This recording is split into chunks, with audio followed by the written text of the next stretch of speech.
뉴스를 보면 뇌물을 주고받다 발각된 사건들을 심심치 않게 볼 수 있습니다. 사과를 선물 받았는데 열어보니 이게 웬 돈이야? 명절 떡값으로 줬다고 하는데 무슨 떡을 1000만원어치나 먹어? 동서고금을 막론하고 뇌물은 언제 어디서나 존재했는데요. 그렇다면 조선의 임금들도 뇌물을 받았을까요? 조선시대에도 뇌물을 막는 김영란법이 있었을까요? 오늘의 교양만두는 조선의 뇌물에 대한 이야기입니다. 분경이라는 단어가 있습니다. 분추경리의 줄임말로 분주히 건세가를 쫓아다니며 이익을 다툰다는 뜻인데요. 조선 초기에도 이 분경을 막기 위한 노력이 있었습니다. 조선시대판 김영란법이라고 할 수 있죠. 우선 정종은 교지를 내려 관료들이 높은 자리에 있는 이들과 사적 모임을 갖지 못하게 명했습니다. 그리고 태종은 그 대상을 무신들에게까지 확대해 더 본격적으로 뇌물과 인사청탁을 금지했죠. 또 세종 때는 뇌물을 준 자와 받은 자 모두를 처벌하고자 했는데요. 그러나 극렬하게 반발하는 대신들이 등장했습니다. 영의정이었던 유정현이 나 같은 늙은이가 음식 좀 받는 게 뭐가 나쁘냐고 시동을 걸자 그의 동료들이 재빨리 지원 사격에 나섭니다. 사실 이들의 주장이 얼탱이가 없는 이유는 당시는 화폐가 발달하지 않은 시절이기 때문에 음식은 충분히 뇌물이 될 수 있었기 때문이죠. 그건 약과다란 표현이 있죠. 먹을 게 귀했던 조선 초기엔 약과도 좋은 뇌물이었는데요. 하지만 시간이 흘러 뇌물의 종류가 다양해지자 약과의 인기는 떡락. 그리고 나중엔 후진 선물을 보면 이건 약과다 라는 표현을 쓰게 된 거죠. 여튼 신하들이 인간적으로 먹을 것 같군 시비 걸지 말자며 하도 난리부르스를 치니까 음식은 뇌물 품목에서 제외하게 되는데요. 그때부터였을까요?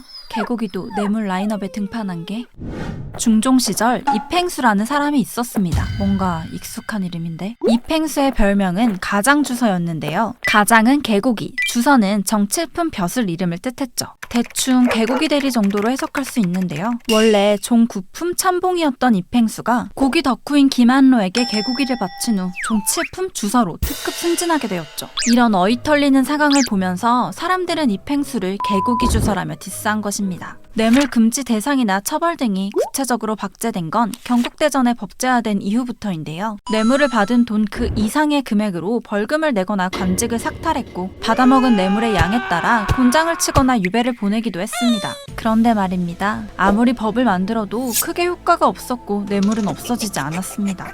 실록에 기록된 뇌물 사건만 3000건이 넘는데요. 예를 들어 세종 때는 병조판사 조말생이 한 노비 소송 사건에서 뇌물로 노비 36명을 받고 가해자 편을 들어준 일이 발각됩니다. 파헤쳐보니 조말생이 그동안 받아챙긴 각종 뇌물의 무게가 3톤에 이를 정도였죠. 그러나 킹 세종은 조말생을 제대로 처벌하지 않았는데요. 아빠가 아끼던 신하였기 때문입니다. 대신에 평생 승진 금지, 퇴직 금지를 때리고 부려먹었다. 뇌물은 애초에 걸리지만 않으면 장땡이고 걸리더라도 뇌물과 선물의 구분이 애매하다 보니 처벌하기 힘들 때가 많았습니다. 만약 누군가 뇌물죄로 처벌을 받았다? 그건 진짜 쥐나게 헤쳐먹은 경우였다고 볼 수 있죠. 당시엔 별 희한한 뇌물들도 많았습니다. 종이, 젓갈, 담배, 인삼, 누에고치, 심지어 노비까지 뇌물 품목에 해당되었는데요. 공들여 준비한 뇌물이 엉뚱한 곳으로 가거나 중간에 스틸당하지 않도록 배송에도 공을 들였죠. 보통 제일 믿을 만한 사람, 주로 가족에게 배달을 시켰는데 정실 부위는 보는 눈이 많아서 좀 그렇고 첩은 떨어져 살았기 때문에 제격이었죠. 혹시 걸리더라도 나몰라라 스킬을 발동하면 되니까요. 뇌물 브로커도 있었습니다. 화장품 방문 판매원이었던 매분구 망오지는 추남도 미남으로 만들 정도로 뛰어난 메이크업 실력을 지녔었는데요. 영업한답시고 이 집 저 집 돌아다니는 겸 뇌물 셔틀 투잡도 뛰면서 브로커로 활동했다고 하죠. 이 더러운 투잡이 걸리고 나선 그동안 쌓아온 커리어도 싹 다 말아먹었다고 합니다.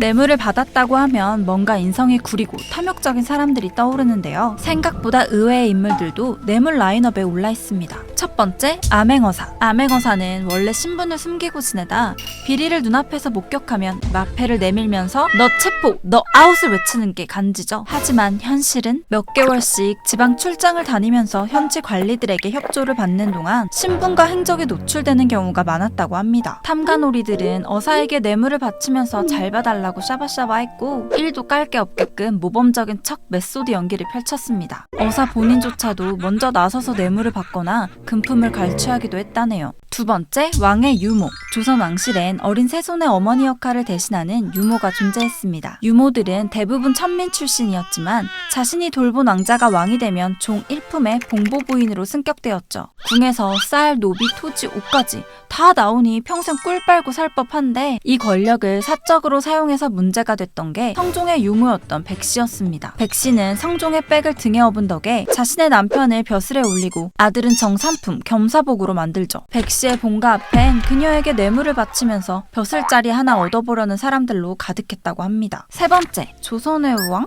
임금? 사실 임금도 뇌물을 받았다는 건 페이크고요. 실록엔 왕이 뇌물을 받았다는 내용은 제대로 나와 있지 않습니다. 사냥에 쓸 개나 매, 관상용 꽃 등을 선물로 받았다는 기록은 있는데 이게 대놓고 재산을 불린 건 아니다 보니 뇌물로 치기엔 뭔가 애매하죠. 실록에 뇌물에 대한 언급이 없는 이유는 하늘 아래 토지에 있는 모든 것이 이미 왕의 것이라는 왕토 사상의 영향이 큰데요. 왕은 그 어떤 물건을 받아도 내 땅 내 산, 원래 내 거였다 뭐 이런 의미로 받아들인 거죠. 그래서 태종은 맘 편히 뇌물을 받았고 자신에게 뇌물을 바친 사람들도 벌하지 않았습니다. 이를 반대한다는 건 곧 왕토 사상을 부정하는 거니까 신하들도 찍소리 못했죠.